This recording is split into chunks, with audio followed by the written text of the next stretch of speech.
Hi, Abel. It's Ingram. Hey Ingram, how are you? I'm good. How are you, Abel? I'm doing great, man. Are you good to talk? Absolutely. Okay. Good morning, good afternoon, good evening, wherever you are in the world. Welcome to Baylor Worldwide Television. This is part two of our two-part interview with Abel Sanchez. Abel, welcome to the show once again. Thank you for having me. It's always fun. Okay. The last time we spoke, I think your quote was, "After we take care of Danny Jacobs on Sunday, call me Sunday morning." I did try and call you Sunday morning, but I think it was slightly unrealistic of myself trying to get through to you because Sunday morning is press conferences, post-fight press conferences, and Yes, everything else that yes, goes yes, with it. yes, So yes. I thought, well, maybe Friday is the new Sunday. So for those people listening Yeah. in, it's Friday night, but it's Sunday to those who want to listen in. Well, I'll start by saying this, Abel. I think some people thought I was quite harsh to you in our last interview. I think I was really playing the playing cards and just playing games in one sense that because I didn't want to come off the same old interviews asking the same old questions. And I will start by saying congratulations. Thank you very much. It was a very good fight for both guys. It was a good fight for the fans. It was a great card, actually. It was indeed. I thought that in my pre-fight conversation with you, I said that I felt that Jacobs was going to be Gennadi's toughest fight. I felt that Jacobs' movement, height and reach, and good punching power was going to offset Gennady at times, and that's where I thought that Jacobs would be more of a threat than previous opponents. Let me hear your thoughts on how you think the fight went. I thought that Daniel Jacobs was a very good fighter, and I said that prior to the fight. I thought that all the talk about his chin was something that people really didn't understand about the Pirog fight. Anybody that gets hit with a good shot is going to go down. How they get up and continue is what's important. When he got knocked down by Pirog, the referee kept him down. He wanted to get up. I thought that Andre Rozier did a great job in preparing him. He came to fight. He fought the fight of his life.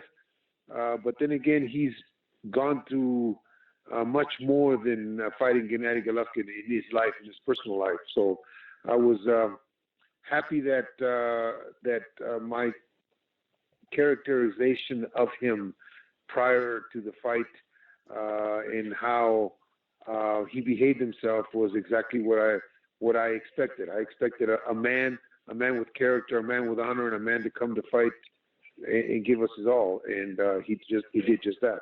He did exactly just that, and it's great to see. In the pre-fight, there's a lot of Gennady Golovkin fans. I'm sure you're aware, and I'm sure you do read what's in the media. Did you feel that people were giving Jacobs his dues before the fight? No, absolutely not. I thought that everybody was thinking this was going to be a very easy fight for Gennady. We all knew that it wasn't. I knew that the first 2/3 of the fight were going to be very difficult. I thought that maybe Gennady would come on towards the end because he'd be wearing Danny down. But credit to Daniel Jacobs, credit to his team, credit to like I say, Andre Rozier and him moving out to Oakland to get away from the normal and give himself an opportunity to be the best that he could be. So I very seldom read those comments. I very seldom read the articles that you put out or the things that you do with other guys when I talk. Yeah. I know what I was going up against, what kind of fighter I was going up against. So it was a matter of making sure that we were ready, making sure that we didn't take into consideration any of the bad talk about him. Absolutely. Did you feel that the heat that I sort of brought in that last interview with you when I spoke about Jacobs in such a way and said that he was probably the best opponent Gennady had fought in his career up to this point, did you feel that was a harsh statement, or did you think that after the fight, looking at it, thinking, no, that probably was fair enough? No, I said it before the fight. I said it before the fight because I truly believed it. I truly believed that he given this opportunity to prove himself, was going to do everything in his power to not only prepare himself, but to be resilient. When he got knocked down in the fourth, he got up in a much better state once he got up than he was prior to the fourth. He got up with this reserve like, shit, I can take this. I'm Daniel Jacobs. I can take this. And that made it for an interesting night, an interesting opponent, because we had a guy in front of us that believed in himself.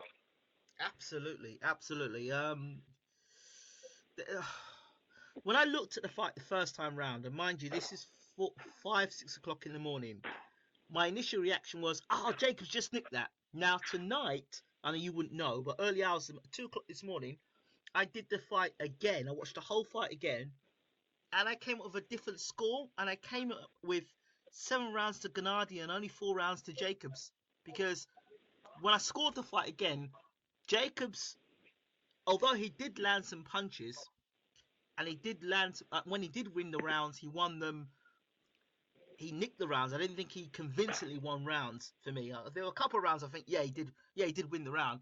But more often than not, I found a lot of the fight that a lot of the shots both fighters were being blocked and caught. And when Grenada was catching Jacobs, he seemed to be landing the more significant, heavier, telling punches. So what was your assessment on it? And I gave the fight to Golovkin. I very seldom, in fact, I don't watch fights after. Okay.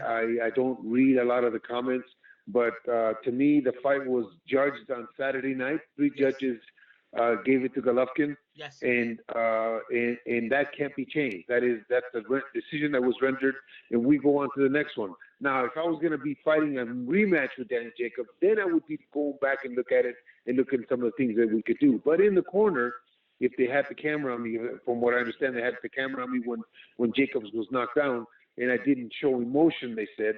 It was because I knew that eventually we were going to put the rounds in the bank, and I thought the fight was an 8-4 fight when it ended. But, again, I'm not judging. I may be biased, but you watching it again, that's the score that you came up with. But I think that by saying that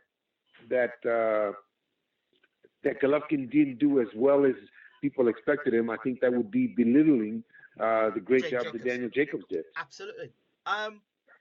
There's 2 fights now that I've watched Golovkin, and 2 fights we know he's good at closing down the range. We know that he's a phenomenal puncher. We know that he's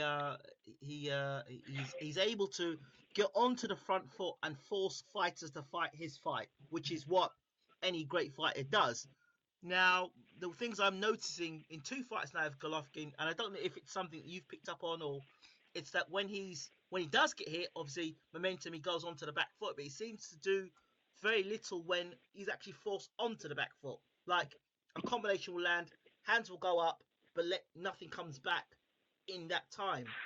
I've seen that in 2 fights. Yeah, but also nothing gets through though. Also, nothing gets through. Yes. It's a defensive mode and nothing gets through. Yeah. But I said this in another interview.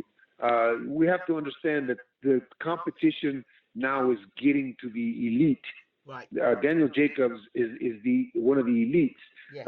The young man that we fought before, Brooke, was a welterweight champion with 47 or 48 wins, whatever the hell he got wins, and he's undefeated. Yeah. At 147 pounds. So I think that once you start getting up to the higher echelon, that's the kind of fight you're going to be. But that's the kind of fight that we want to see as fight fans. That's the way it should be. Our heroes should be tested. But how many times did I say to you, I want to see Golovkin in a tough fight. I want to see how he reacts in a tough fight. I want to see how he comes back, how he does the things that he's supposed to do. And this fight went a long way to show me what it is that Golovkin is made of. Absolutely. When you hear people say, "Oh, Jacobs won that fight," and Golovkin was he shouldn't have won the fight, how do you respond to people that say those things? On Saturday night, 3 judges judged it for Golovkin. I don't pay attention to what anybody says. It doesn't matter. It's not going to change the fact. The fact is that that's the way it was scored, and it's going to go down in history that that's the way the fight went. and nobody cares what other people say. This social media, a lot of keyboard trainers and keyboard judges have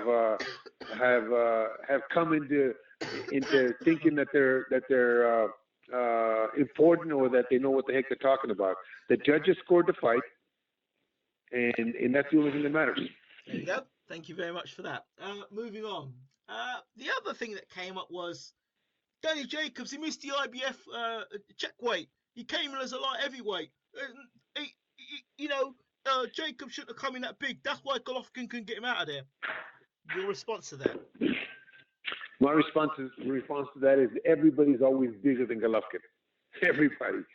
He's a small middleweight, and Daniel Jacobs thought or did what he thought was in his best interest, and you can't fault him for that. That's what we are supposed to do as a team for Golovkin. That's what they were supposed to do as a team for Daniel Jacobs. He did what he thought was best, and he came up short. But would he have come up even shorter if he had not been that heavy? Who knows? So you're basically saying if the roles had reversed and you were going against Golovkin with Danny Jacobs, you would have probably done the same thing as well. Well, I would have certainly discussed our options, and certainly discussed our objectives, and the situation called for that, for them to maybe in their mind do that. So I can only say that we would do what's best for our interest. That's fair enough. He made the weight on Friday morning, and that's the only thing that he was required to do. Well, there were some people out again that were saying, "Oh, it's illegal what he's done. He shouldn't have done that," and that's the reason why Golovkin didn't look as good as he did. He didn't look as good as he did in people's mind or eyes that I could care less. He looked good enough for 3 judges to win a fight. That's all that matters. Good. Let's focus now. Let's move on a bit. I don't know if you've heard the news over in the UK that Dominic Ingle and Kell Brook in a press conference with Errol Spence said that Kell Brook found the blueprints to beating Gennady Golovkin, and he showed the blueprints.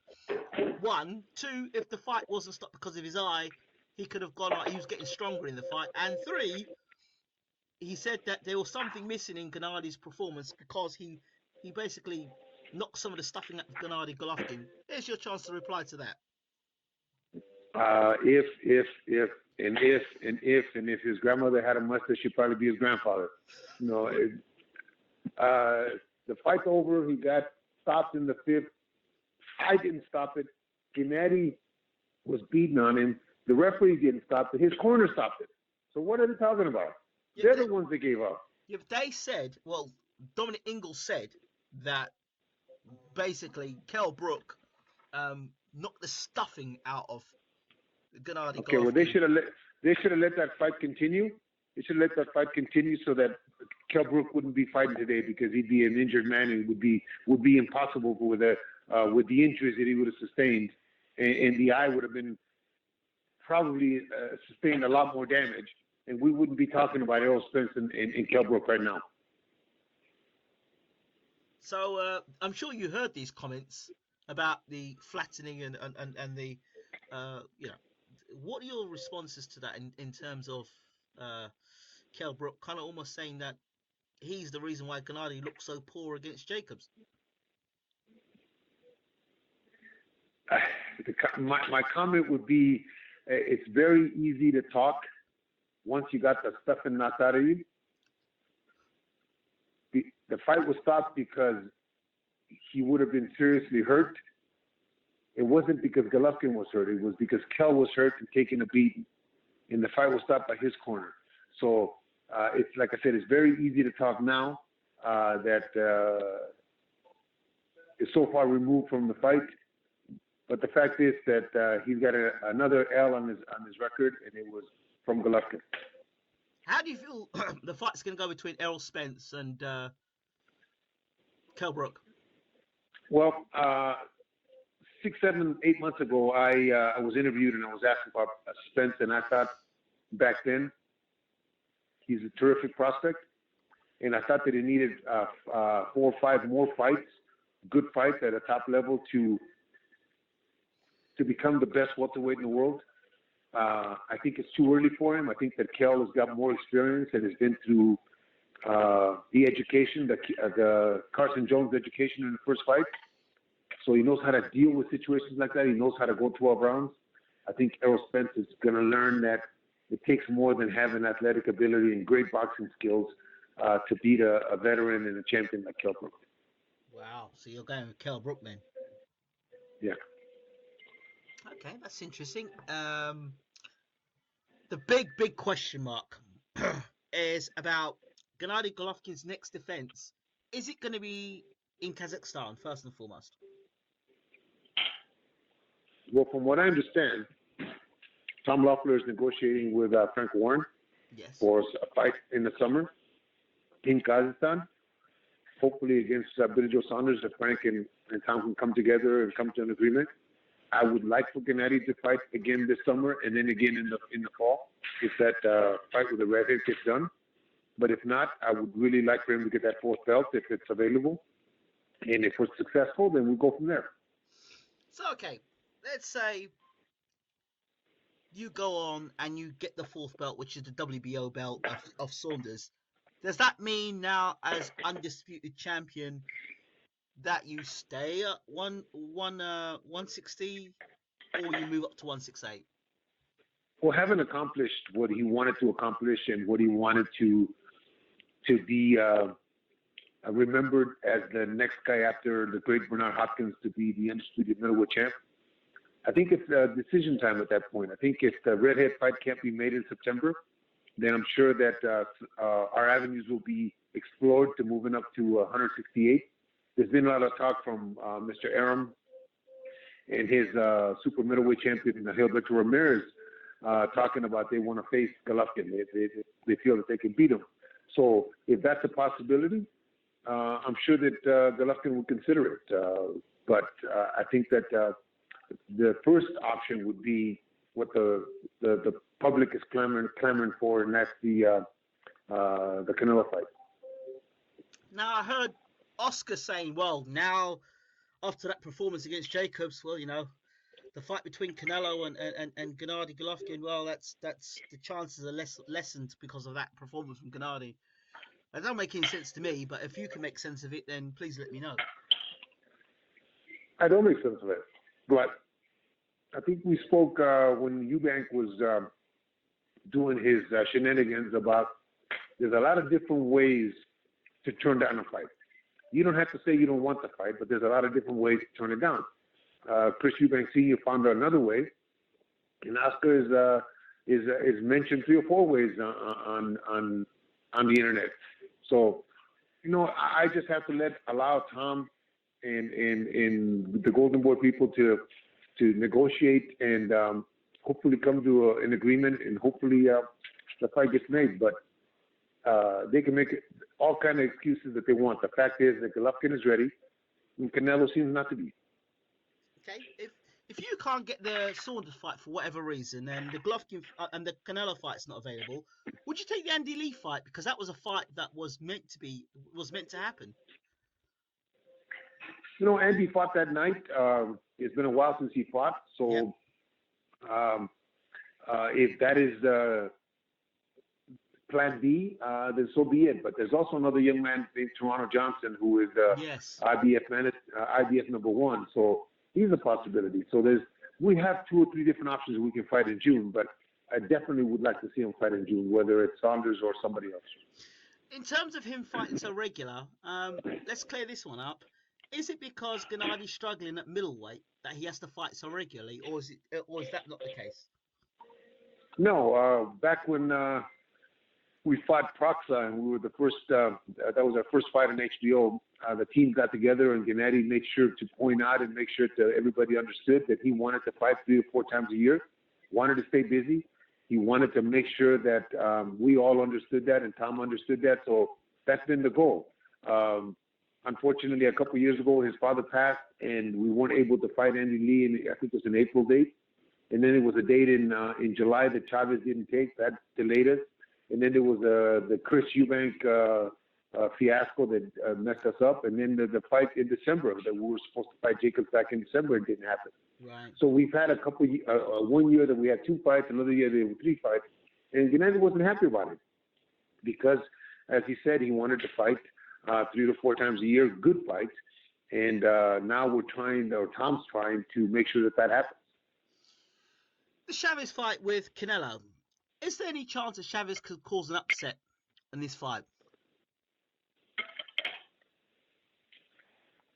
Good. Who knows? You know what? If Saunders is as prepared as Danny Jacobs, and it's a possibility. This is, everybody's got a chance. There's no reason why we can't think that he has a chance. We as the coaching staff and we as the team for Golovkin, we have to make sure that we don't look at Saunders like it's an easy fight, because it's not an easy fight. He's a world champion. So we have to make sure that we take him just as serious as we take everybody. Okay. Because if we don't, then we wouldn't be talking about Canelo. He'd be talking about Canelo. That's true. That's very true. Let's talk a little bit more about the other fighters you've got in your camp. Gassiev, how's he doing? Gassiev is in camp. Has been in camp for about a month. Yep. He is going to make his defense, one of the defenses, an optional defense, sometime in late May, early June. Okay. Right around maybe the middle of June at the latest. We don't know who that's going to be against. We hope it's here in the States. Shapikov is fighting for the IBF title again sometime in June. Okay. Alex Saucedo, who had another brilliant knockout the other night on the 17th, will be fighting in Boston, hopefully in Boston in the middle of May. Right. Konstantin Ponomarev will be fighting in late May. Also, he's a welterweight that's I think number 2, number 3 behind Spence in Brook. He's 31-0.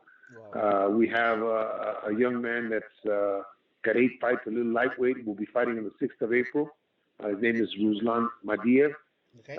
We have another kid named Sergey Bohachuk who will be fighting on the 6th. He's 4-0. I'm sorry, he's 3-0. He'll be fighting his 4th fight. So we have a bunch of good kids in the gym that are coming up, and hopefully will shine one day like Golovkin is. Andy Ruiz, is he still part of your training camp or your gym? Yes, Andy right now is at home. I just spoke to his dad a couple of days ago. Right.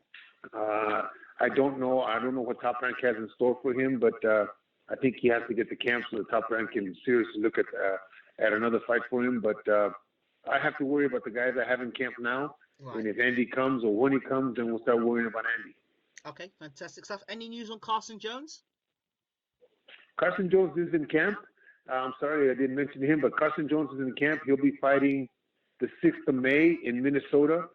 Just I'm not going to say a tune-up fight, but just a fight, 10-round fight. Hopefully he wins that, and we can take him back to England to fight one of those big guns over there. I was hoping that I was quite bemused at the fact that Paulie Malignaggi fought Eggington. I mean, that was just a totally wrong fight for him. And I thought Carson Jones should have taken that fight. Yeah, well, it was offered at the beginning, but I think Eggington having the opportunity to fight an ex-world champion with a name like Malignaggi, it was in his best interest. But it was mentioned to us. We were thinking it was going to be against Carson, but maybe in the future, maybe after this fight in Minnesota, sometime in the middle of the summer or coming in the fall, if we can get that fight with Eggington, I think it'd be a great fight. They're both warriors that both come to fight. Okay, I've got a couple of fights we'd like you to very quickly break down for me. First and foremost, Hughie Fury challenging for Joseph Parker for WBO Heavyweight Championship of the World. Your thoughts? I think Joseph Parker is too much fighter for him. Okay. Let's see. Next fight, Joshua versus Klitschko. Klitschko with a knockout. That's what I'm thinking. And let's go one more. There's another fight card. Andre Ward rematch with Kovalev. That's a very difficult fight for both guys, but I think Andre, with his brain trust, with his the coach that he has, will come up with we'll be able to adapt a little better. We'll be able to change the things that it needs to change and add the things that it needs to add to beat Kovalev in a decision. And this time, the decision won't be controversial. That's exactly what I'm thinking as well. And finally, if the Saunders fight doesn't happen, if the Canelo fight doesn't happen, does Danny Jacobs get a rematch? Has he earned a rematch? You know what? That's a strong possibility.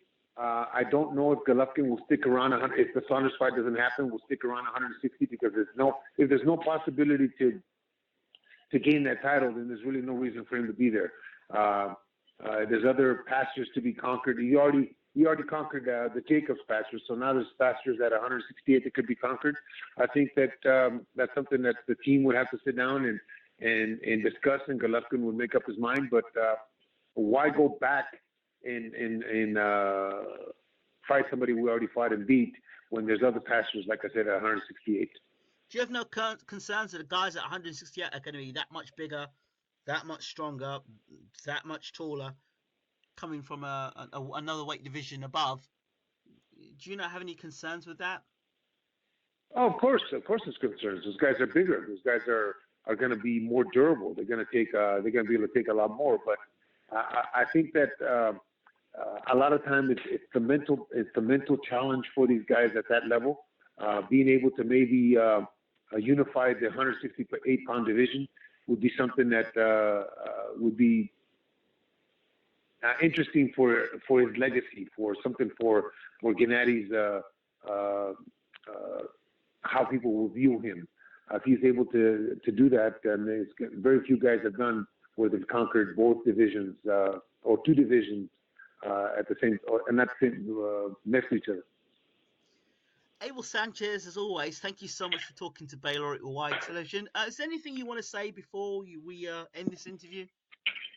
Well, I just thank you for having me on, and keep an eye out for my guys. I will do. We are doing the best we can do in our gym to try to provide the entertainment that the people deserve. On the 17th, we had a knockout with Alex Acedo. On the 18th, we had 3 fights, 2 knockouts, and 1 decision. Wow. So we're trying to give the public those kind of fights that will make them turn the TV on and buy those pay-per-views in the future. There's one thing about Abel Sanchez fighters. They all come to fight and they all come for knockouts. So that's definitely one thing about your fighters. There's no tip-tapping with your fighters for sure. No. Again, Abel, thank you so much for talking to Bayloric TV. Thank you. You have a great day. You too. And we'll talk soon. You too. Take care. All the best. Cheers. Cheers.